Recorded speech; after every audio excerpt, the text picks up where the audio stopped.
ಜೈ ಸಚ್ಚಿದಾನಂದ್ ದೀಪಕ್ ಭಾಯ್. ನಾನು 2004ರಲ್ಲಿ ನಿರುಮಾ ಅವರಿಂದ ಜ್ಞಾನ ತೆಗೆದುಕೊಂಡಿದ್ದೆ. ಹಾಗೆ ಇಲ್ಲಿ ಸಾಯಿಬಾಬಾ ಅವ್ರ ಮೂರ್ತಿ ಪ್ರತಿಷ್ಠಾಪನೆ ಮಾಡೋ ಹಿಂದಿನ ರಾತ್ರಿ ನನಗೆ ಕನಸು ಬಿದ್ದಿತ್ತು.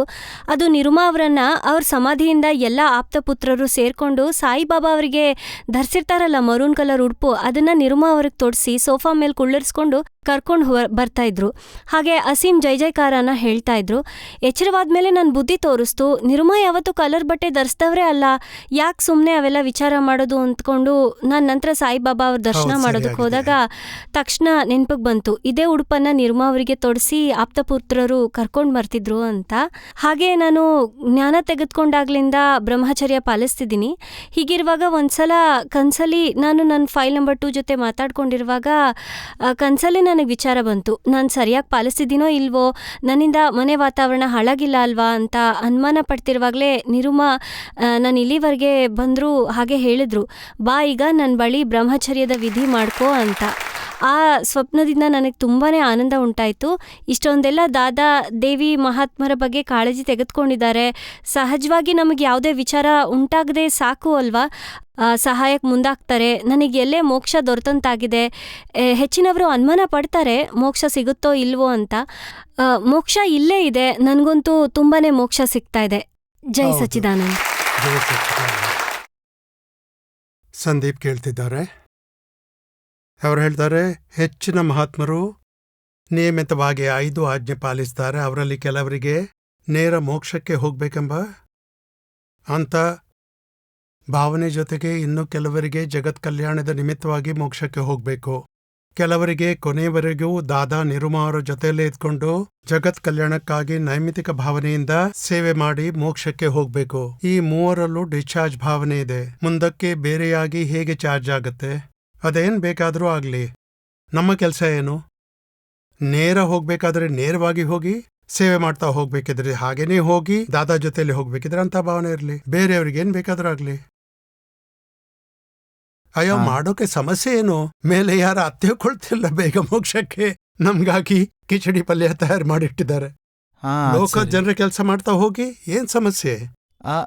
ಅದ್ ಸರಿ, ಈ ಚಾರ್ಜ್ ಅನ್ನೋದು ಹಿಂದಿನ ಚಾರ್ಜ್ ಎಲ್ಲ ಬಿಟ್ಬಿಡಿ, ಏನೂ ಚಾರ್ಜ್ ಆಗೋದೇ ಇಲ್ಲ.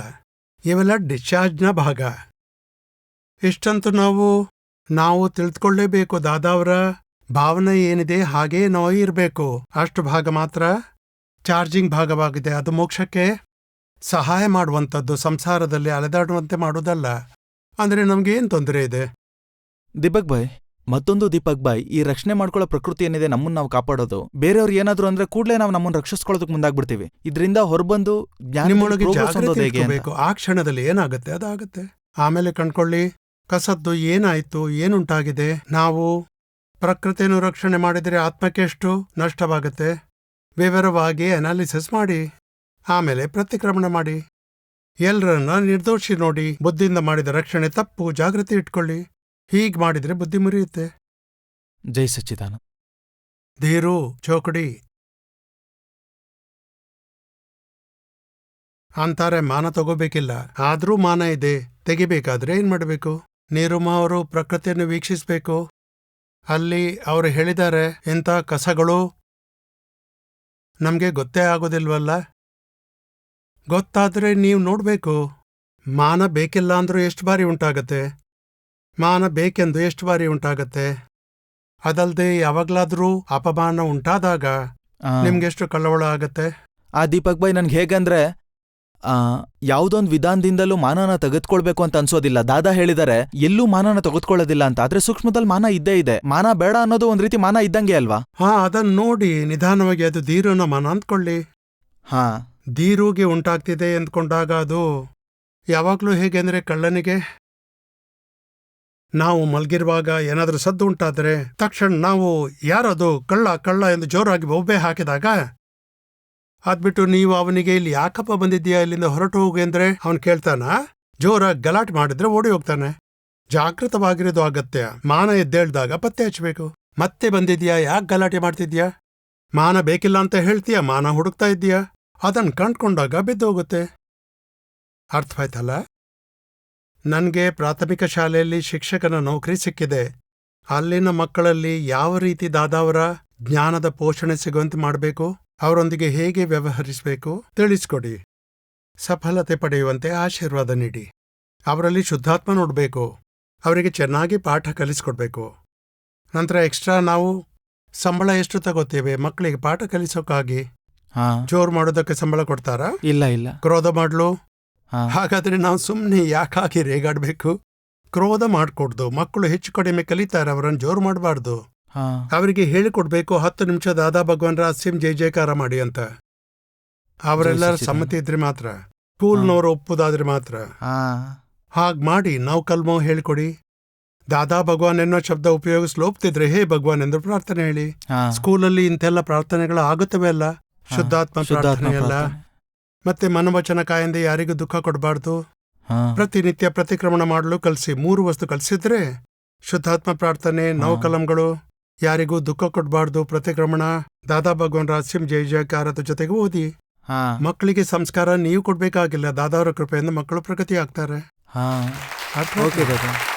ದಾದಾ ಅವ್ರ ಜ್ಞಾನನ ಅವ್ರೆಲ್ರಿಗೂ ತಲುಪಿಸೋ ಹಾಗೆ ನನಗೆ ಆಶೀರ್ವಾದ ಹಾ, ಮಾಡಿ. ನಿಧಾನವಾಗಿ ಪುಸ್ತಕಗಳನ್ನು ಇಟ್ಕೊಳ್ಳಿ, ಚಿಕ್ಕ ಪುಟ್ಟ ಪುಸ್ತಕಗಳು. ಯಾರೇ ಹುಡುಗ ಒಳ್ಳೆ ಅಂಕ ಗಳಿಸಿದ್ರೆ ಅವನಿಗೆ ಬಹುಮಾನ. ಹಾ. ಅವನು ಓದ್ತಾನೆ, ಅವನ ಅಪ್ಪ ಓದ್ತಾರೆ. ಮನೆಯಲ್ಲಿ ದಾದಾವರ ವಾಣಿ ತಲುಪತ್ತೆ. ಹಾ. ಟಿವಿಯಲ್ಲಿ ಬರುವ ಮಾಹಿತಿ ಅಂತ ನಿಧಾನವಾಗಿ ಕಾರ್ಯ ಮಾಡ್ತಾ ಹೋಗಿ.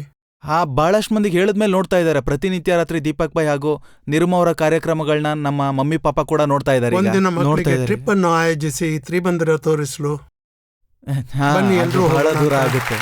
ಇಲ್ಲ, ಬಹಳ ದೂರ ಆಗುತ್ತೆ. 100ರಿಂದ 150 ಟ್ರಿಪ್ ಅದಕ್ಕೆ ಕಿಲೋಮೀಟರ್ ಹೇಳ್ತಾರಲ್ಲ, 150 ಕಿಲೋಮೀಟರ್ ದೂರ ಹೋಗೋದು ಪ್ರವಾಸಕ್ಕೆಂದು.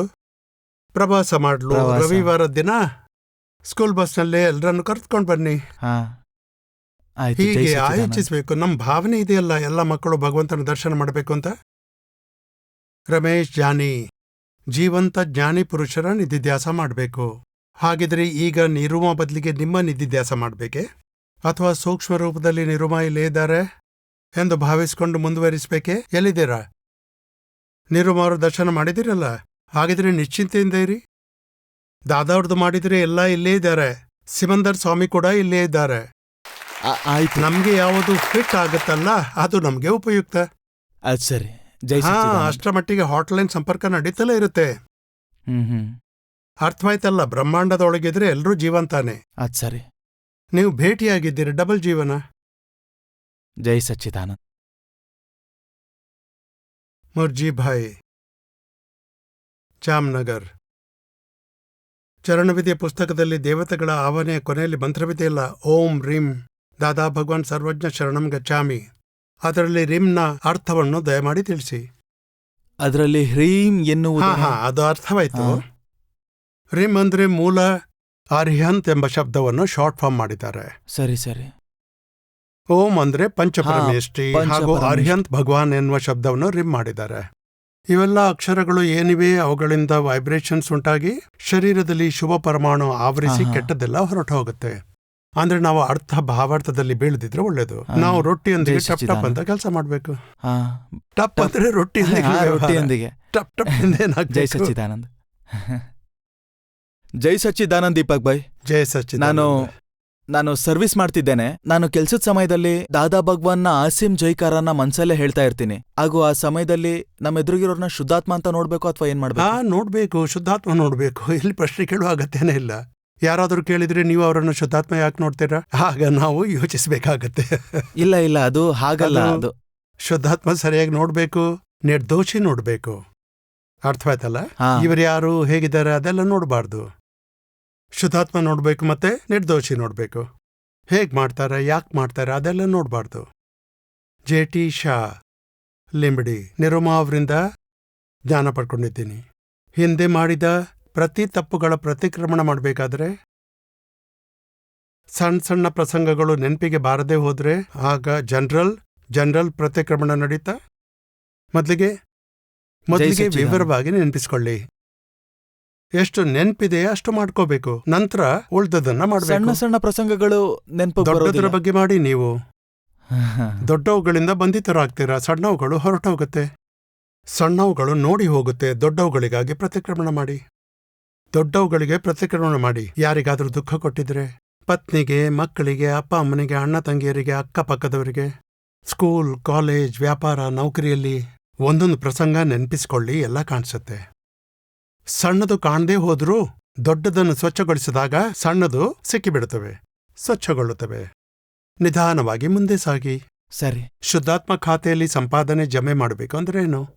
ನಾವು 5 ಆಜ್ಞೆ ಪಾಲಿಸಿದ್ರೆ ಶುದ್ಧಾತ್ಮ ಖಾತೆಗೆ ಸೇರುತ್ತೆ.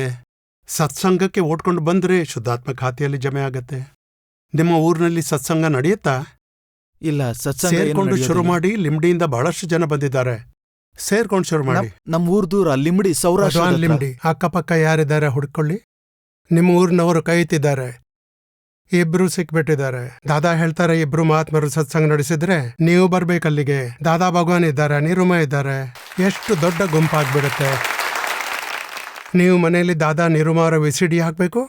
ನಂತರ 1000 ಜನ ಕೂತಿದ್ದಾರೆ ಅಂತ ತಿಳ್ಕೋಬೇಕು. ಸತ್ಸಂಗ ನೋಡ್ಬೇಕು. ಏನ್ ಸಮಸ್ಯೆ? ಸತ್ಸಂಗ ಶುರು ಆಗ್ಬಿಡುತ್ತೆ. ಇವೆಲ್ಲ ಶುದ್ಧಾತ್ಮ ಖಾತೆಗೆ ಜಮಾ ಆಗತ್ತೆ. ಅರ್ಥವಾಯ್ತಲ್ಲ? ಆದ್ರೆ ಲೋಕಲ್ ಸತ್ಸಂಗ ಮಾಡಿ, ದಾದಾವರ ಆತವಾಣಿ ಓದಿ, ಚರಣ್ ವಿಧಿ ಓದಿ, ದಾದಾವಾಣಿ ಮಾಸಿಕ ಪತ್ರಿಕೆ ಓದಿ, ಆತ್ಮಕ್ಕಾಗಿ ಮೋಕ್ಷಕ್ಕಾಗಿ ಮಾಡ್ತೇವೆ, ನಿಮ್ಮ ಜಾಗೃತಿಗಾಗಿ ಮಾಡಿ, ಪ್ರತಿಕ್ರಮಣ ಮಾಡಿ ದೋಷ ತೊಳಿಬೇಕು. ಇವೆಲ್ಲವೂ ಶುದ್ಧಾತ್ಮ ಖಾತೆಗೆ ಜಮಾ ಆಗತ್ತೆ. ಆಮೇಲೆ ಸ್ವಸತ್ತ ಪರಸತ್ತ ಅಂದ್ರೇನು? ಸ್ವಸತ್ತದಲ್ಲಿ ಇದ್ದು ಪರಸತ್ತದಲ್ಲಿ ಪ್ರವೇಶ ಮಾಡಬಾರ್ದು. ಇದನ್ನು ಹೇಗೆ ಅರ್ಥ ಮಾಡ್ಕೊಳ್ಳೋದು? ಪರಸತ್ತ ಅಂದ್ರೇನು? ನಿಮ್ಮ ಹೆಸರೇನು? ಜಯಂತಿಬಾಯಿ. ಜಯಂತಿಬಾಯಿ ಮಾಡೋದನ್ನ ಪರಸತ್ತ ಅನ್ನಲಾಗತ್ತೆ. ನೀವು ನೋಡ್ತೀರಾ, ಅದು ಸ್ವಸತ್ತ. ಜಯಂತಿಬಾಯಿ ಕೆಲಸದಲ್ಲಿ ನೀವು ಹಸ್ತಕ್ಷೇಪ ಮಾಡಿಕೊಡ್ದು. ಜಯಂತಿಬಾಯಿ ಮಾಡೋದನ್ನು ನೀವು ಬೇರಿದ್ದು ನೋಡ್ಬೇಕು. ಜಯಂತಿಬಾಯಿ ಮಾಡ್ತಾನೆ, ನಾನಲ್ಲ. ಜಯಂತಿಬಾಯಿ ಮಾಡೋದೆಲ್ಲ ವ್ಯವಸ್ಥಿತದ ಪ್ರೇರಣೆಯಿಂದ ಆಗತ್ತೆ. ವ್ಯವಸ್ಥಿತ ಏನ್ ಮಾಡ್ಸತ್ತೆ? ವ್ಯವಸ್ಥಿತ ಮಾಡಿಸೋದಂದ್ರೆ ಸಂಯೋಗ ಕೊಡಿ ಏನೆಲ್ಲ ಆಗತ್ತೆ, ಅದನ್ನ ಪರಸತ್ತ ಅನ್ಲಾಗತ್ತೆ. ನೀವಂತೀರಾ ನಾನು ಊಟ ಮಾಡಿದೆ. ನೀವು ಮಾಡಿದ್ದ ಅಥವಾ ತಟ್ಟೆ, ಚಮಚೆ, ಬಟ್ಟಲು ಎಲ್ಲ ಇದ್ದುದರಿಂದ ದೇಹದೊಳಗೆ ಊಟ ಸೇರಿತು. 2 ವಸ್ತುಗಳು ಸೇರಿಕೊಂಡು ಉಂಟಾದ್ರೆ ವ್ಯವಸ್ಥಿತದ ಅಧೀನ ಅದು. ಹಾಗಂತೀವಿ. ವ್ಯವಸ್ಥಿತ ಅಂದ್ರೆ ಪರಸತ್ತ ಅಂತೀವಿ. ಆತ್ಮಸತ್ತವನ್ನು ನೋಡುವುದು ತಿಳಿದು ಆಗಿದೆ. ಜಯಂತಿಬಾಯಿ ಏನ್ ಮಾಡ್ತಾನಂತ ನೀವು ನೋಡಿ ತಿಳಿತೀರ. ಹಾ ಬಾಯ್. ನೋಡುವುದು ತಿಳಿದು ಆತ್ಮದ ಅಧಿಕಾರ, ಅದು ಸ್ವಸತ್ತ. ಮಾಡುವುದು ಭೋಗಿಸುವುದು ಪರಸತ್ತ, ನೋಡುವುದು ತಿಳಿದು ಸ್ವಸತ್ತ. ಅರ್ಥವಾಯ್ತೆ? ಹಾ. ನಾವು ಭಾವನೆ ಮಾಡಬೇಕು. ಇಲ್ಲಿವರೆಗೆ ಭ್ರಾಂತಿ ಇತ್ತು. ನಾನೇ ಮಾಡುವುದು, ನಾನೇ ಮಾಡಿದ್ದೀನಿ ಅಂತ ಭಾವಿಸ್ತಿದ್ರಿ. ನಾನೇ ಭೋಗಿಸಿದ್ದು ಅಂತಿದ್ರಿ. ಆ ಭ್ರಾಂತಿ ಕಳಚಿ ಜಾಗೃತಿ ಶುರುವಾಗಿದೆ. ನಾನು ನೋಡಿ ತಿಳಿಯುವಾತ, ಮಾಡುವ ಭೋಗಿಸುವಾತ ಜಯಂತಿಬಾಯಿ. ಜೈ ಅವನು ಸಚ್ಚಿದಾನಂದ. ವ್ಯವಸ್ಥಿತದ ಅಧೀನ. ದೀಪಕ್ ಭಾಯ್, ನಮ್ಮಲ್ಲಿ ಕಷಾಯಗಳಿವೆಯಲ್ಲ, ಅವಲ್ಲಿ 2 ಮುಖ್ಯವಾದ ಕಷಾಯಗಳಿವೆ. ಅವು ಮಾನ ಹಾಗೂ ಲೋಭ. ಇವೆರಡರ ಪರಿಣಾಮ ಏನಿದೆ? ರಾಗ ಹಾಗೂ ದ್ವೇಷವಾಗಿದೆ. ಪರಿಣಾಮದಲ್ಲಿ ಮಾನ ಸಿಕ್ಕಿದ್ರೆ ರಾಗ ಉಂಟಾಗುತ್ತೆ, ಹಾಗೂ ಅಪಮಾನ ಮಾಡಿದ್ರೆ ನಮ್ಮಲ್ಲಿ ದ್ವೇಷ ಉಂಟಾಗುತ್ತೆ. ನೀವು ಒಂದು ಉದಾಹರಣೆ ಕೊಟ್ಟಿದ್ರಿ. ಅದು ಯಾವುದೋ ಕಾರ್ಯಕ್ರಮಕ್ಕೆ ನನ್ನನ್ನ ಕರೀದೆ ಹೋದ್ರೆ ಆಗ ದ್ವೇಷದ ಪರಿಣಾಮ ಉಂಟಾಗತ್ತೆ. ಆ ಸಮಯದಲ್ಲಿ ನಾವು ಆತ್ಮ ಜಾಗೃತಿ ಇಟ್ಕೊಂಡು ನಾವು ಫೈಲ್ 1ನಿಂದ ಬೇರ್ಪಟ್ಟು ಅದು ಯಾರಿಗೆ ಅಪಮಾನ ಅಂತ ಅನ್ಸುತ್ತೋ, ಯಾಕಾಗನ್ಸುತ್ತೋ ಹೀಗೆಲ್ಲ 5 ಆಜ್ಞೆಗಳನ್ನ ಅಳವಡಿಸ್ಕೊಂಡು ಬೇರ್ಪಟ್ಟಿರ್ಲಾಗತ್ತೆ ಜ್ಞಾನದಿಂದ. ಮತ್ತೆ ಆ ಸಮಯದಲ್ಲಿ ನಾವು ಅಹಂಕಾರದಿಂದ ವರ್ತಿಸ್ದಾಗ ನಮ್ಮಲ್ಲಿರೋ ಅಹಂಕಾರ ತೋರಿಸ್ತೀವಿ. ನೋಡು, ನಿನಗೆ ಈ ಕಳವಳ ಉಂಟಾಗಿರೋದು ನೀನು ಈ ಮೊದಲು ನಿನಗೆ ಮಾನ ಕೊಟ್ಟು ಸತ್ಕರಿಸಿದಾಗ ಬಹಳಷ್ಟು ಖುಷಿಯನ್ನು ಅನುಭವಿಸಿದ್ದೆ. ಅದನ್ನ ಈಗ ಯಾಕೆ ಮರ್ತುಬಿಟ್ಟೆ? ಅದು ಯಾವ ಖುಷಿನ ತೆಗೆದುಕೊಳ್ಳಲಾಗಿತ್ತೋ ಅದರ ರೀಪೇಮೆಂಟ್ ಈಗ ನಿನಗೆ ಬಂದಿದೆ. ಹೀಗೆ ಯಾವಾಗೆಲ್ಲ ಈ ಕಷಾಯದಿಂದ ದ್ವೇಷದ ಪರಿಣಾಮ ಉಂಟಾಗುತ್ತೋ ಆವಾಗೆಲ್ಲ ನಮಗೆ ಈ ಮೊದಲು ರಾಗದ ಪರಿಣಾಮದಲ್ಲಿ ಖುಷಿ ಹೊಂದಿರೋದನ್ನ ತೋರಿಸ್ದಾಗ ಮುಂದೆ ಆ ರಾಗದ ಪರಿಣಾಮದಲ್ಲೂ ಸಹ ಜಾಗೃತವಾಗಿರ್ಬಹುದು, ಹಾಗೂ ತನ್ಮಯಾಕಾರಗೊಂಡು ಖುಷಿ ತಗೊಳ್ಳೋದು ಸಹ ಕಡಿಮೆ ಆಗುತ್ತೆ. ಈ ರೀತಿಯಾಗಿ ಜಾಗೃತಿ ಅಳವಡಿಸ್ಕೊಳ್ಳೋದು ಸರಿ ಅಲ್ವಾ? ಅದ್ ಸರಿ. ನಮ್ಮಲ್ಲಿ ಎಷ್ಟೊಂದು ಕೀಲಿಕೈಗಳಿವೆ. ಯಾವ ಕೀಲಿಕೈಯಿಂದ ಬೇಗ ತೆರೆಯುತ್ತೆ, ಮನೆಯೊಳಗೆ ಆರಾಮಾಗಿ ಕೂತ್ಕೊಳ್ಳಿ. ಕಳವಳ ಹೊರಟೋಗ್ಬೇಕಷ್ಟೇ. ಕಳವಳ 0%. ಯಾವುದೇ ಪರಿಸ್ಥಿತಿಯಲ್ಲೂ ದುಃಖವಾಗದೇ ಇರಬೇಕು ಅಂತ ಜಾಗೃತಿ ಇರಿಸ್ಬೇಕು. ನೀವನ್ನೋದು ಸರಿ. ಮಾನದ ಸುಖ ತಗೊಂಡ್ರೆ ಅಪಮಾನದ ದುಃಖ ಉಂಟಾಗತ್ತೆ. ನಮ್ಮ ಬಳಿ ಬಹಳಷ್ಟು ರೀತಿಯ ಕೀಲಿಕೈ ಇರಬೇಕು. ಒಂದರಿಂದ ತೆರೆಯಲಿಕ್ಕೆ ಆಗದಿದ್ರೆ ಇನ್ನೊಂದರಿಂದ ತೆರೀಬೇಕು, ಅದರಿಂದ ಆಗದಿದ್ರೆ ಮೂರನೆಯಿಂದ. ಕೊನೆಗೆ ಸೊಲ್ಯೂಷನ್ ಪಡೀಲೇಬೇಕು. ಇಲ್ದೇ ಹೋದ್ರೆ ಈ ಬುದ್ಧಿಯ ಗೊಂದಲ ಎಷ್ಟು ಇರುತ್ತೆ ಅಂದ್ರೆ ಕಳವಳದಲ್ಲೇ ಇರಿಸುತ್ತೆ. ಬುದ್ಧಿ ಅದರದ್ದೇ ಸಾಮ್ರಾಜ್ಯ ನಡೆಸುತ್ತೆ. ಅದೇ ರೀತಿ ಲೋಭದ ಕಷಾಯದಲ್ಲೂ ಸಹ ಲಾಭ ಉಂಟಾದ್ರೆ ನಮ್ಗೆ ಖುಷಿ ಹಾಗೂ ನಷ್ಟ ಹೊಂದೋದಾಗ ಅರ್ಥ ಆಗ್ಬೇಕದು. ಈ ಮೊದಲು ಲಾಭದ ಸುಖನ ನೋಡಿರೋದ್ರಿಂದ ರೀಪೇಮೆಂಟ್ ರೂಪದಲ್ಲಿ ಈಗ ನಷ್ಟ ದುಃಖ ಉಂಟಾಗಿದೆ ಅಂತ. ಹಾಗಾಗಿ ಇವೆರಡು ವಸ್ತುಗಳು ಜೊತೆಗೆ ಇರೋದೇ ಆಗಿದೆ. ಎಲ್ಲ ಚೆನ್ನಾಗಿ ನಡೆದ್ರೆ ಖುಷಿ, ಬೇಕಾದ ಹಾಗೆ ನಡೆದ್ರೆ ಖುಷಿ, ನಡೆದೇ ಹೋದ್ರೆ ಗಲಾಟೆ. ಗಲಾಟೆ ಅಂದ್ರೆ ನಿನ್ನೆ ಒಬ್ರು ಅಂದ್ರು ನನ್ ಮೇಲೆ ಬಾಸಿಸಮ್ ಮಾಡ್ತಾರೆ, ಹಾಗೆ ನಂಗೆ ಅನ್ಸುತ್ತೆ. ಅದ್ಯಾಕೆ ಹಾಗೆ? ನನ್ಗೆ ಬೇಕಾದ್ದನ್ನ ನಿಮ್ಮತ್ರ ಮಾಡ್ಲಿಕ್ಕೆ ಹೋದ್ರೆ ಮತ್ತೆ ಹಾಗೆ ಮಾಡ್ಲಿ ನೀವು ಬಿಡದೇ ಇದ್ರೆ ನೀವು ನಿಮ್ಗೆ ಬೇಕಾದ್ದನ್ನ ನನ್ನಿಂದ ಮಾಡಿಸ್ತೀರಾ, ನಾನ್ ನನ್ಗೆ ಬೇಕಾದನ್ನ ನಿಮ್ಮಿಂದ ಮಾಡಿಸ್ತೀನಿ. ನನ್ಗೆ ಹೇಳ್ತಾರೆ ಅವ್ರಿಗೆ ಬೇಕಾದನ್ನು ಮಾಡಿಸ್ತಾರೆ. ನನ್ಗೆ ಮಾಡ್ಲಿಕ್ಕೆ ಇಲ್ಲ, ನೀವು ನನ್ನಿಂದ ಮಾಡಿಸ್ತಾ ಇದ್ರಿ, ನನ್ಗೇನು ವ್ಯತ್ಯಾಸ ಆಗೋದಿಲ್ಲ. ನೀವೇನು ಮಾಡಿದ್ರು ಮಾಡಿಕೊಳ್ಳಿ, ಫೈಲ್ ಮುಗಿಸ್ಬೇಕಷ್ಟೇ. ಬಾಸಿಸಮ್ ಅಂದ್ರೆ ನಾನ್ ನಿಮ್ ಮೇಲೆ ಬಾಸಿಸಮ್ ಮಾಡ್ಬೇಕಾದ್ರೆ ನೀವು ಮತ್ತೆ ಹಾಗೆ ಮಾಡ್ತೀರಾ. ನನ್ ಮೇಲೆ ಬಾಸಿಸಮ್ ಮಾಡ್ತಿದ್ದಾನೆ, ನಿಜವಾಗಿ ನಾನ್ ಮಾಡ್ಬೇಕಿತ್ತು. ಅದ್ ನನ್ನ ಅಹಂಕಾರ. ಅಹಂಕಾರಕ್ಕೆ ದುಃಖ ಉಂಟಾಗತ್ತೆ ಮತ್ತೊಬ್ಬರ ಮೇಲೆ ಹೇಳೋದು. ನನ್ ಮೇಲೆ ಬಾಸಿಸಮ್ ಮಾಡೋದ್ರಿಂದ ನನ್ಗೆ ತುಂಬಾ ಹಿಂಸೆ ಆಗಿದೆ. ಇಲ್ಲ ಅಂದ್ರೆ ನಾವು ಬಗೆಹರಿಸಲು ಕೂತಿದ್ದೀವಿ. ಹಾಗಾದ್ರೆ ಮತ್ತೇನು, ಮೇಲಿದ್ರೇನು ಅಂಡರ್ ಹ್ಯಾಂಡ್ ಇದ್ರೇನು, ನಮ್ಗೆ ಬಗೆಹರಿಸ್ಕೋಬೇಕು, ಮಾಡುವನ ಕೈಯಿಂದ ಮಾಡಿಸ್ಬೇಕು, ನಾವು ಮಾಡ್ಬೇಕಿಲ್ಲ. ದೀಪಕ್ ಪೂರ್ಣಗೊಳಿಸು, ಆ ಫೈಲ್ ಪೂರ್ಣಗೊಳಿಸು, ಅದಕ್ಕಾಗಿ ನಾವು ಜೀವಿಸ್ತಿದ್ದೀವಿ. ಈ ಅಹಂಕಾರಕ್ಕೆ ಹಾಗುಂಟಾಗತ್ತೆ. ತನ್ಗೆ ಬೇಕಾದ್ದು ಆಗದಿದ್ರೆ ಎಲ್ರೂ ಅವರಿಗೆ ಬೇಕಾದ್ದು ಮಾಡ್ತಾರೆ. ಅರೆ, ಮೊದ್ಲು ನೀನ್ ಮಾಡ್ಲಿಕ್ಕೆ ಹೋದದ್ದು ಅದನ್ನ ಯಾಕೆ ಮರಿತೀಯ? ನಾವು ಅದನ್ನ ನೋಡ್ದೆ ಹೋದ್ರೆ ಕಳವಳ ಉಂಟಾಗತ್ತೆ. ನಮ್ ದೋಷವನ್ನು ನಾವು ನೋಡಿದ್ರೆ ಕಳವಳ ಹೊರಟೋಗುತ್ತೆ. ಎದುರ್ನವ್ರು ನಿರ್ದೋಷ ನೋಡಿದ್ರೆ, ನಮ್ಮ ದೋಷ ಕಾಣಿಸಿದ್ರೆ ಬಿಡುಗಡೆ ಸಿಗುತ್ತೆ. ದೀಪಕ್ ಭಾಯ್, ಮತ್ತೊಂದು ಆಪ್ತವರ್ಣಿ 14ರಲ್ಲಿ ಬರುತ್ತೆ, ಪರಿವರ್ತನಾಶೀಲವು ಪರಿವರ್ತನಾಶೀಲವನ್ನು ನೋಡುತ್ತದೆ ಅಂತ. ಈಗ ಏನೆಲ್ಲ ಜ್ಞೇಯಗಳಿವೆ ಅವೆಲ್ಲ ರಿಲೇಟ್ ಆಗಿವೆ. ಅದನ್ನ ನೋಡುವವ ಕೂಡ ರಿಲೇಟ್ ಆಗಿರುವುದಾಗಿದೆ. ನಿಜವಾಗಿ ಅದು ಮೂಲ ಆತ್ಮ ಅಲ್ಲ. ಇದರ ವಿಚಾರವಾಗಿ ಸ್ವಲ್ಪ ತಿಳಿಸ್ಕೊಡ್ತೀರಾ ನಮ್ಗೆ? ಹಾ, ಅಂದ್ರೆ ಇಲ್ಲಿ ಆತ್ಮ ರಿಲೇಟಿವ್ ನೋಡೋದ್ರಿಂದ ರಿಲೇಟಿವ್ ಎಂದು ಹೇಳುವುದಿಲ್ಲ. ಆದ್ರೆ ಆತ್ಮದ ಜ್ಞಾನಶಕ್ತಿ ಹೇಗಿದೆ ಅಂದ್ರೆ ಅದು ನೋಡೋದಕ್ಕೆ ತಿಳುವುದಕ್ಕೆ ಶಕ್ತಿಯನ್ನು ನೀಡುತ್ತೆ. ಜ್ಞಾನದ ಗುಣವಿದೆ ಆತ್ಮದಲ್ಲಿ. ದ್ರವ್ಯ ಇದೆ, ಗುಣ ಇದೆ. ಗುಣಗಳಲ್ಲಿ ಒಂದು ಜ್ಞಾನ ಗುಣ ಇದೆ, ದರ್ಶನ ಗುಣ ಇದೆ. ನೋಡೋದು ತಿಳಿಯುವುದನ್ನ ಪರ್ಯಾಯ ಅಂತಾರೆ. ನೋಡೋದು ತಿಳಿಯುವುದು ವಿನಾಶಿಯಾಗಿದೆ, ಅದು ಪರಿವರ್ತನೆಯಾಗುವಂಥದ್ದು. ಯಾಕೆಂದ್ರೆ ಜ್ಞೇಯ ದೃಶ್ಯ ಪರಿವರ್ತನೆಯಾಗತ್ತೆ, ಜ್ಞಾನಶಕ್ತಿಯು ಪರಿವರ್ತನೆಯಾಗತ್ತೆ. ಮತ್ತೆ ಅದು ನೋಡುವುದು ತಿಳಿಯುವುದು, ಅದಂದ್ರೆ ಅದರ ಸ್ವಭಾವ ಅಚಲವಾಗಿದೆ ಹಾಗೂ ಪರ್ಯಾಯದಿಂದ ವಿನಾಶಿಯಾಗಿದೆ, ಸ್ವಭಾವದಿಂದ ವಿನಾಶಿಯಾಗಿದೆ. ಮತ್ತೆ ಅದು ಹೇಗೆಂದ್ರೆ ನೋಡುವ, ತಿಳಿಯುವ, ಉತ್ಪನ್ನವಾಗುವ ಪರ್ಯಾಯ ವಿನಾಶಿಯಾಗಿದೆ, ಸ್ವತಃ ವಿನಾಶಿ. ಅಂದ್ರೆ ಆತ್ಮದ ಪರ್ಯಾಯಾವಸ್ಥೆ ಏನಿದೆ ಅದು ನೋಡುವುದಾಗಿದೆ.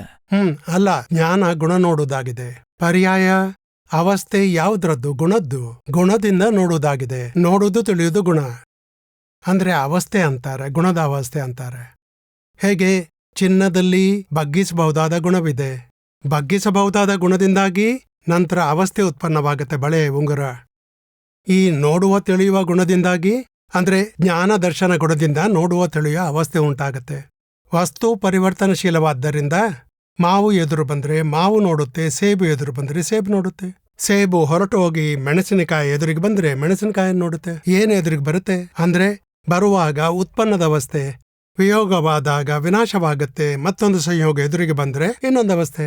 ಅಂದ್ರೆ ನೋಡುವ ತಿಳಿಯುವ ಅವಸ್ಥೆ ಒಂದು ರೀತಿಯ ಆತ್ಮದ ಜ್ಞಾನಶಕ್ತಿಯ ಪರಿವರ್ತನೆಗೊಳ್ಳುವುದರಿಂದಾಗಿ ಅನಂತ ಜ್ಞೇಯಗಳನ್ನು ತಿಳಿಯುವುದರಲ್ಲಿ ಪರಿಣಮಿಸುವ ಅನಂತ ಅವಸ್ಥೆಗಳಲ್ಲಿ ತಾನು ಸಂಪೂರ್ಣ ಶುದ್ಧ, ಸರ್ವತಂಗ ಶುದ್ಧ.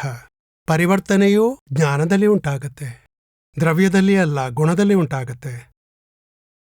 ಮತ್ತಿದು ಶುದ್ಧತ್ವವನ್ನು ಕಳೆದುಕೊಳ್ಳುವುದಿಲ್ಲ. ಇದೇ ವಿಚಾರವಾಗಿ ನಂತರ ಹೇಳ್ತಾರೆ 3 ಥಿಯರಿಗಳಿವೆ ಅಂತ. ಥಿಯರಿ ಆಫ್ ರಿಲೇಟಿವಿಟಿ, ರಿಯಾಲಿಟಿ ಹಾಗೂ ಆಬ್ಸಲ್ಯೂಟಿಸಮ್. ಈಗ ಯಾವ ಆ ವಸ್ತು ಇದೆ ಅದು ಆಬ್ಸಲ್ಯೂಟಿಸಮ್ ಇದೆ, ಅದು ಮೂಲ ಆತ್ಮಕ್ಕೆ ಅನ್ವಯಿಸುತ್ತದೆ. ಆ ಥಿಯರಿ ಮೂಲ ಆತ್ಮ ಆಬ್ಸಲ್ಯೂಟ್ ಆಗಿದೆ, ಆದ್ರೆ ನಾವು ಆಬ್ಸಲ್ಯೂಟ್ ಆಗಬೇಕು. ನಾವು ರಿಲೇಟಿವ್ ಅನ್ನು ಮುಟ್ಟಿದಾಗ ಥಿಯರಿ ಆಫ್ ರಿಲೇಟಿವಿಟಿ ಕಡೆಗೆ ಸೇರಿಕೊಂಡಂತೆ. ನಾನು ಅವಳ ಹಸ್ಬೆಂಡ್, ಇವನ್ ನನ್ನ ಮಗ, ನಾನು ಅವನ ಫಾದರ್, ಇವೆಲ್ಲ theory of relativity. Theory of reality ಕಡೆಗೆ ಬಂದಾಗ ಇವೆಲ್ಲ ಫೈಲ್ಗಳು ನಾನು ಶುದ್ಧಾತ್ಮ, ನಾನು ಕೇವಲ ಜ್ಞಾನ ಸ್ವರೂಪ. ಆಗ ಆಬ್ಸಲ್ಯೂಟಿಸಮ್ಗೆ ಬರ್ತೀರಾ. ನಮ್ಮ ಪ್ರಗತಿ ಅನುಸರಿಸಿಕೊಂಡು ಥಿಯರಿ ಪ್ರಾರಂಭವಾಗತ್ತೆ. ನೀವು ಯಾವುದರಲ್ಲಿ ವರ್ತಿಸ್ತೀರಿ ಅದು ನಿಮ್ಮ ಥಿಯರಿ. ನಂತರ ಥಿಯರಮ್. ಮೊದಲು ಥಿಯರಿಗೆ, ಆಮೇಲೆ ಥಿಯರಮ್ಗೆ ತಾನು ಬರುವುದು. ಈ ಆಬ್ಸಲ್ಯೂಟಿಸಮ್ನ ಥಿಯರಿ ದಾದಾ ಹೇಳ್ತಾರೆ. ಅವರು ಥಿಯರಿ ಆಫ್ ಆಬ್ಸಲ್ಯೂಟಿಸಮ್ ಅಲ್ಲ, ಥೇರಮ್ ಆಫ್ ಅಬ್ಸಲ್ಯೂಟಿಸಮ್ನ ತಲುಪ್ತೀವಿ. ಅನುಭವ ಉಂಟಾಗತ್ತೆ. ಇದನ್ನ ಥಿಯರಿ ಅಂತೀವಿ, ಪ್ರತೀತಿ ಅಂತೀವಿ. ಮತ್ತಿದು ಅನುಭವ. ಥೆರಮ್ ಅಂದ್ರೆ ಅನುಭವ, ಅದು ಪ್ರಾಕ್ಟಿಕಲ್. ನಾನು ಅದರಲ್ಲಿದ್ದೀನಿ ಅಂತ. ಪೂಜ್ಯ ದೀಪಕ್ ಬಾಯ್, ಆಪ್ತವಾಣಿ 10ರಲ್ಲಿ 424 ಹಾಗೂ 425ನೇ ಪುಟದಲ್ಲಿ ವಿಸಿಡಿ ನೋಡ್ತಿರುವಾಗ ಅಲ್ಲಿ ಪೂಜ್ಯ ನಿರುಮಾ ಹಾಗೂ ನೀವು ತಿಳಿಸ್ಕೊಟ್ಟಿದ್ದೀರಾ, ಅದೇನಂದ್ರೆ ನಾನು ಹಾಗೂ ಈ ಅಹಂಕಾರ ಅನ್ನೋದೇನಿದೆ ಅದನ್ನ ಬೇರ್ಪಡಿಸ್ಬೇಕು ಅಂತ. ಈ ನಮ್ ನೌಕರಿಯಲ್ಲಿ ನಮ್ಗೆ ಬಾಸ್ ಒಳ್ಳೆ ರೀತಿಯಿಂದ ಹೊಗಳ್ತಿದ್ರೆ ನಮ್ಗೂ ಅವ್ರ ಮೇಲೆ ಒಳ್ಳೆ ರೀತಿ ಭಾವನೆ ಇರುತ್ತೆ. ನಂತರ ಅಕಸ್ಮಾತ್ ಆಗಿ ಸಣ್ಣ ತಪ್ಪು ಉಂಟಾಗ್ಬಿಟ್ರೆ ಎಂದೂ ತಪ್ಪಾಗೋದಕ್ ಬಿಡಲ್ಲ. ಆದ್ರೂ ಅವ್ರು ಏನಾದ್ರೂ ಹೇಳಿದ್ರೆ ಮನ್ಸಲ್ಲಿ ಸ್ವಲ್ಪ ಅವ್ರ ಬಗ್ಗೆ ಅಸಮಾಧಾನ ಬಂದ್ಬಿಡುತ್ತೆ. ಆಗ ಬೇರ್ಪಟ್ಟಿದ್ಬಿಡೋದಾಗಿದೆ. ಇದ್ರ ಬಗ್ಗೆ ವಿಸಿಡಿಯಲ್ಲಿ ನಿರುಮಾ ಹೇಳ್ತಾರೆ. ಆಗ ತಾವು ಕೂಡ ಆ ಸತ್ಸಂಗದಲ್ಲಿ ಇದ್ದೀರಾ. ಈ 2 ಪುಟದಲ್ಲಿರುವ ವಿಚಾರನ ಹಿಡ್ಕೊಂಡು ಆ ಅಹಂಕಾರ ಹಾಗೂ ಶುದ್ಧಾತ್ಮ ಎರಡನ್ನೂ ಬೇರೆ ಮಾಡಿಟ್ಟು ನಮ್ಮೊಂದಿಗಿದ್ರೆ ಈ ಭಾವಸಾಗರವನ್ನ ನಾವು ದಾಟ್ಬಿಡ್ಬಹುದಾಗಿದೆ. ಹಾಗೂ ಎಲ್ರ ಜೊತೆಯಲ್ಲಿ ನಾವುಗಳು ಕೂಡ ಮಹಾವಿದೇಯ ಕ್ಷೇತ್ರವನ್ನ ತಲುಪಿಬಿಡ್ಬಹುದಾಗಿದೆ. ಆತ್ಮದಲ್ಲಿದ್ಬಿಟ್ಟು 5 ಆಜ್ಞೆಗಳನ್ನ ಪಾಲಿಸಿದ್ರೆ ಆತ್ಮ ಸೀದಾ ಮಹಾವಿದೇಯ ಕ್ಷೇತ್ರಕ್ಕೆ ತಲುಪಿಬಿಡ್ಬಹುದಾಗಿದೆ. ನಾನು ಹೇಳ್ತಾರ ಸರಿಯಾಗಿದೆ ಅಲ್ವಾ? ಏನ್ ಹೇಳ್ತೀರಾ ದೀಪಕ್ ಭಾಯ್? ಜೈ ಸಚ್ಚಿದಾನಂದ್. ಜೈ ಸಚ್ಚಿದಾನಂದ್. ನಾನು ಮತ್ತೆ ಅಹಂಕಾರ ಬೇರ್ಪಡಿಸಿದ್ರೆ ಸಾಕು, ನಾನು ಕೇವಲ ಜ್ಞಾನ ಸ್ವರೂಪ ಆಗ್ತೀನಿ. ವಿದೌಟ್ ಮೈ ಭಾವೋ, ಅಹಂಕಾರ ಅಂದ್ರೆ ಭಾವೋ, ಹೊರಟು ಹೋದ್ರೆ ಖಾಲಿಯಾಗಿ ಬಿಟ್ರೆ ನಂತರ ಕೇವಲ ಜ್ಞಾನ ಅಷ್ಟೇ. ಮತ್ತೆ ಇದು ಸರಿಯಾಗಿ ಆಗುವುದಿಲ್ಲ. ಅದಕ್ಕಾಗಿ 5 ಆಜ್ಞೆ ಪಾಲಿಸಬೇಕು. ಭಾವೋ ಅಂದ್ರೆ ಹೇಗೆ? ನಾನು ಪ್ಯಾಸೆಂಜರ್, ಆಗ ಆ ಟ್ರೈನ್ ನಂದು. ಅದು ಹೇಗಾಗತ್ತೆ? ಅದು ಫೈಲ್, ಮತ್ತೆ ನಾನು ಶುದ್ಧಾತ್ಮ. ಹಾಗಾಗಿ 5 ಆಜ್ಞೆಗಳನ್ನು ಯಾವಾಗಲೂ ಪಾಲಿಸೋ ಪ್ರಯತ್ನ ಮಾಡಬೇಕು. ಅದು ಫೈಲ್, ಮತ್ತೆ ನಾನು ಶುದ್ಧಾತ್ಮ. ಜಾಗೃತಿ ಉಂಟಾದ್ರೆ ಅದು ವ್ಯವಸ್ಥಿತ. ಇವರಿಗೆ ಅರ್ಥ ಆಗೋದಿಲ್ಲ, ನನ್ನನ್ನು ಟ್ರೈನಲ್ಲೇ ಬಿಟ್ಟು ಹೋಗಿದ್ದಾರೆ. ಟ್ರೈನ್ ಹೋಗುತ್ತೋ ಇಲ್ವೋ? ನಾವು ತಡ ಮಾಡಿದ್ದೇವೆ ಹೇಳುವುದಿಲ್ಲ, ಟ್ರೈನ್ ಯಾಕೆ ನಮ್ಮನ್ನು ಬಿಟ್ಟು ಹೋಯ್ತು ಅಂತೀವಿ. ಅವಸ್ಥೆಗಳ ಟ್ರೈನ್ ಹೊರಟೇ ಹೋಗುತ್ತೆ. ಅದೇನು ನಮಗೋಸ್ಕರ ನಿಲ್ಲುತ್ತಾ? ನಾವು ಭಾವಿಸ್ತೇವೆ ನಾನು ಹೀಗೆ, ನಾನು ಹಾಗೆ ಅಂತ. ಇದು ಅಹಂಕಾರ. ಅಹಂಕಾರದಿಂದ ಯಾವಾಗ ಬೇರ್ಪಡಿಸಲಾಗತ್ತೆ? ವ್ಯವಸ್ಥಿತದ ಜ್ಞಾನದಲ್ಲಿದ್ದಾಗ. ರಿಲೇಟಿವ್ ರಿಯಲ್ ಬೇರೆ ಇಡಬೇಕು. ಸಂಭಾವ ಆಗ್ಬಿಟ್ರೆ ಸಂಭಾವದಿಂದ ಬಗೆಹರಿಸ್ಕೊಳ್ಳಿ, ನಾವು ಬೇರ್ಪಟ್ಟಂತೆ. 5 ಆಜ್ಞೆಗಳು ಇಲ್ಲದೆ ಬೇರ್ಪಡುವುದು ಸಾಧ್ಯವಿಲ್ಲ. 5 ಆಜ್ಞೆ ಇದ್ರೆ ದಾದಾ ಭಗವಾನರು ನಿಮ್ಮನ್ನು ಮಹಾವಿದೇಯ ಕ್ಷೇತ್ರಕ್ಕೆ ಕೊಂಡೋಗ್ತಾರೆ, ಖಂಡಿತವಾಗಿ. ನಮ್ಮ ಬುದ್ಧಿ ಅಜ್ಞಾನವನ್ನು ಉಂಟು ಮಾಡುತ್ತೆ. ನನ್ನ ಕರೀಲಿಲ್ಲ, ನನ್ನ ಬಗ್ಗೆ ಕಾಳಜಿ ಇಲ್ಲ, ನನ್ನನ್ನು ಅರ್ಥ ಮಾಡ್ಕೊಂಡಿಲ್ಲ, ನನಗೇನು ವ್ಯಾಲ್ಯೂನೇ ಇಲ್ಲ, ನನ್ನ ಜೀವನ ಇಲ್ವಾ, ನಾನಂದ್ರೆ ಯಾರು? ಇಲ್ಲಿ ಇಷ್ಟೇ. ಯಾರಿಗೆ ಹೇಳ್ತೀರಿ ನಾನು ಯಾರು ಅನ್ನೋ ಜಾಗೃತಿ ಇರಬೇಕು. ಎಲ್ಲವೂ ನೋಡಿ ಮುರಿದು ಬೀಳುತ್ತವೆ. ಅಹಂಕಾರದಿಂದ ಉತ್ಪನ್ನವಾಗಿದ್ದು ಹೊರಟೋಗುತ್ತೆ. ಇಲ್ಲಿಯೇ ನಾವು ಜಾಗೃತಿಯನ್ನು ಇಟ್ಕೋಬೇಕು. ಇಲ್ಲಿಂದ ಶುರುವಾಗತ್ತೆ. ಅನುಭವಿಸೋದು ಯಾರು ಅಂದ್ರೆ ನೀವು ಅನುಭವಿಸ್ತೀರಾ. ಹೀಗಲ್ಲ, ಅದು ನಾನೇ ಅನುಭವಿಸ್ತೀನಿ, ನಂದೇ ತಪ್ಪು, ಪ್ರತಿ ಬಾರಿಯೂ ನಂದೇ ತಪ್ಪು. ಮತ್ತೆ ನೀವು ಅಹಂಕಾರ ಮತ್ತು ಬುದ್ಧಿಯ ಹಳ್ಳದಲ್ಲಿ ಬಿದ್ದುಬಿಡ್ತೀರಾ. ಬೇರ್ಪಟ್ಟಿರುವ ಜಾಗೃತಿ ನೀವು ಅನುಭವಿಸ್ತೀರಾ. ಬೇರೆಯವರನ್ನು ಯಾಕೆ ದೂಷಿಸಬೇಕು? ಅಲ್ಲಿಂದ ಶುರು ಮಾಡಬೇಕು. ದ್ವೇಷದ ಕಷಾಯ ಮುರಿಯುವುದು ಇಲ್ಲಿಂದಲೇ ಶುರುವಾಗತ್ತೆ. ಆಮೇಲೆ ನಾವು ಯಾಕೆ ದೋಷ ನೋಡಬೇಕು? ಪ್ರತಿಕ್ರಮಣ ಮಾಡಿ. ನಂತರ 5 ಆಜ್ಞೆಗಳನ್ನು ಪಾಲಿಸಿ. ಆದರೂ ಸಮಾಧಾನವಾಗದಿದ್ರೆ ತಪ ಮಾಡಿ. ಆ ಕೂಡಲೇ ಸಮಾಧಾನ ಉಂಟಾಗದಿದ್ರು ನಂತರ ಉಂಟಾಗತ್ತೆ. ಮರದ ಕೊರಡು ಹೊತ್ತಿಕೊಂಡು ಉರಿತಿದ್ರೆ ಸುಟ್ಟು ಬೂದಿಯಾಗುವವರೆಗೆ ಕಾಯ್ಬೇಕು ನಾವು. ಭಸ್ಮ ಆಗುವವರೆಗೆ ನಾವು ಕಾಯ್ಬೇಕು. ಎಲ್ಲವೂ ಭಸ್ಮ ಆಗತ್ತೆ ಏನು? ಅಹಂಕಾರ ಭಸ್ಮವಾಗತ್ತೆ, ದೇಹ ಭಸ್ಮವಾಗತ್ತೆ, ಎಲ್ಲವೂ ಭಸ್ಮವಾಗತ್ತೆ. ಎಲ್ಲವೂ ಭಸ್ಮ ಆಗುವುದೇ ಅಲ್ವೇ? ನಮ್ಮೊಳಗಿನ ಅಹಂಕಾರ ಭಸ್ಮ ಆಗುವವರೆಗೆ ತಪ ಮಾಡಬೇಕು. ಇವತ್ತಿನ ಸಾಮ್ಯಾಕ್ನಲ್ಲಿ ನೋಡೋಣ, ಅಹಂಕಾರದ ಸುಂಟರ ಗಾಳಿಯು ಎಲ್ಲಿ ಎದ್ದಿದೆ. ನನ್ನ ಇಗ್ನೋರ್ ಮಾಡ್ತಾರೆ, ನನಗೆ ಯಾವ ವ್ಯಾಲ್ಯೂ ಇಲ್ಲ, ನನಗೆ ಅಪಮಾನ ಅಂದ್ರೆ ಅವಮಾನದ ಕಳವಳ. ಜನರಿಗೆ ಮಾನ ಸಿಗದೆ ಹೋದ್ರೂ ಚಿಂತಿಲ್ಲ, ಅವಮಾನ ಮಾತ್ರ ಮಾಡಬಾರ್ದು. ಅವಮಾನ ಆದ್ರೇನೆ ಮಾನ ಮುರಿಯುತ್ತೆ. ಅವಮಾನವನ್ನ ಜ್ಞಾನದಲ್ಲಿದ್ದು ಕರಗಿಸಿ. ತೇಪೆ ಹಾಕ್ಕೊಂಡಲ್ಲ, ಬುದ್ಧಿಯಿಂದ ಸೊಲ್ಯೂಷನ್. ಬುದ್ಧಿಯಿಂದ ಶುರು ಮಾಡಿದ್ರೂ ತೊಂದರೆ ಇಲ್ಲ, ನೀವು ಶುರು ಮಾಡ್ಬೇಕಲ್ಲ ತಣ್ಣಗಾಗಕ್ಕೆ. ಎಕ್ಸಾಕ್ಟ್ ಜ್ಞಾನ ನಮ್ಮ ಧ್ಯೇಯ ಇರಬೇಕು. ಜ್ಞಾನದಿಂದಲೇ ಖಾಲಿ ಮಾಡಬೇಕು. ಒಮ್ಮೆ ಜ್ಞಾನದಿಂದ ಗೆದ್ಬಿಟ್ರೆ ಅಪಮಾನವನ್ನ ಬಹಳಷ್ಟು ಶಕ್ತಿ ವ್ಯಕ್ತವಾಗತ್ತೆ. ಮಾನ ಕರಗತ್ತೆ, ಅಹಂಕಾರ ಕರಗತ್ತೆ, ಜ್ಞಾನ ಬಹಳಷ್ಟು ವ್ಯಕ್ತವಾಗತ್ತೆ. ಮತ್ತೆ 2ನೇ ಬಾರಿಗೆ ಸುಲಭವಾಗತ್ತೆ. ಆಟವಾಡ್ತಾ ಕಳವಳ ಪೂರ್ಣಗೊಳ್ಳುತ್ತೆ. ಯಾವುದೇ ವಿಚಾರದಲ್ಲೂ ಕಳವಳಗೊಳ್ಳುವುದೇ ಇಲ್ಲ. ಎಲ್ಲ ಕರೆಕ್ಟ್ ಇದ್ರೆ ಯಾರ್ದೆಂತ. ಅಲ್ಲಿದ್ದವರು ಯಾರಿಗೂ ಗೊತ್ತೇ ಆಗೋದಿಲ್ಲ ನಾವು ಮಾತಾಡಬಾರ್ದು ಅಂತ. ಅವರು ಅವರ ಚಿಂತೆಯಲ್ಲಿ ಇರ್ತಾರೆ, ನಮ್ಮ ಗಮನ ಯಾರು ಮಾಡ್ತಾರೆ? ಇದಂತೂ ತುಂಬಾ ನಾವು ಅಳವಡಿಸ್ಕೊಳ್ತಾ ಹೋದ್ರೆ ಸಾಕು. ನಾವು ತಪ್ಪು ರೀತಿಯಿಂದ ಹಿಡಿದಿಟ್ಟುಕೊಂಡಿದ್ದೀವಿ, ಅದಕ್ಕಾಗಿ ಕಳವಳ. ತಿಳುವಳಿಕೆ ಇಲ್ಲದ್ರಿಂದ ಕಳವಳ. ಎಲ್ಲವನ್ನು ಒಪ್ಪಿಕೊಂಡ್ರೆ ಕಳವಳ ಅನ್ನೋದು ಏನೂ ಇಲ್ಲ. ಪ್ರತಿಯೊಂದು ಗ್ರೂಪ್ನಲ್ಲಿ ಇದ್ದೇ ಇರುತ್ತೆ. ಅದು ಅಹಂಕಾರಕ್ಕೆ ಅಪಮಾನ ಆಗಿದ್ರೆ, ಇಗ್ನೋರ್ ಮಾಡಿದ್ರೆ, ಅಥವಾ ನನ್ನ ಮೇಲೆ ಆಕ್ಷೇಪ ಹೊರಿಸ್ತಾರೆ, ನನ್ನನ್ನು ಯಾರು ಕರೆಯುವುದೇ ಇಲ್ಲ, ನನ್ನ ಬಗ್ಗೆ ವ್ಯಾಲ್ಯೂನೇ ಇಲ್ಲ ಅಂದ್ರೆ ಅಹಂಕಾರ ಉಂಟಾಗತ್ತೆ. ಅದನ್ನ ಜ್ಞಾನದಿಂದ ಸಮಯಕ್ನಲ್ಲಿ ನೋಡಬೇಕು, ಜ್ಞಾನದಿಂದ ಅದನ್ನು ಕರಗಿಸ್ಬೇಕು.